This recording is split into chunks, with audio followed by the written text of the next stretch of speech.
Hello and welcome back to City Skylines. We're back in Westwood and continuing with our quest to unlock the achievement Industry Tycoon. Last we were here we had 7,500 people and now we have started to fill up the map. We're just under 50,000 and in this video we're just going to briefly check in on some of the things that have happened since. First off, we built out this ore industry. We're producing metal and glass. You'll note we're largely importing the ore because we have almost no ore left on the map. In fact, if we look at the resources, we'll see that we've so far strip mined all the ore from that used to be in this area, and we're actively strip mining this area. As you can see, there's almost no resources left. We're going to keep going until all the ore is removed from the map. After this, we'll have to move strictly to an import-based mining operation. Now to facilitate that, we've gone ahead and started to also include rail lines. Here we have a rail line importing ore and exporting goods. This rail line ties into that rail line that expands across the map. Now you'll notice we got a couple trains on here and a couple different connections. In fact, we have connections that go to our agricultural industry. Here we have two of them side by side, Olive Estate and Spring Farm.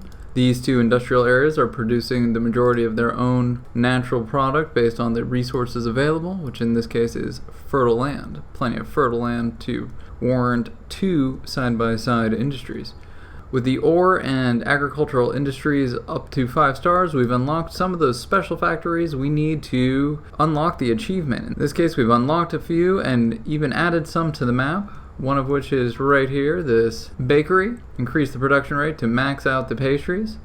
The other one was the industrial steel plant, which is converting metals into high quality steel. And totally by chance, here we are getting hit with a tornado. Fortunately, it's way off on the edge of the map, which goes back to my previous comments about extending the map as soon as you can to avoid things just like this. Now in this case it looks like we lucked out, but this hasn't always been the case. In the meantime, you'll note that we've actually been hit with a few disasters. In fact, we've been hit with a tsunami, tornado, and a couple of sinkholes. And this has had a tremendous impact on the death rate, as at this time we're not actually providing any of those disaster recovery services. Not providing disaster recovery services is a cost-saving measure, just like not providing parks and education. The hesitation to provide any more than the minimum necessary services has paid off with over $4 million in the bank.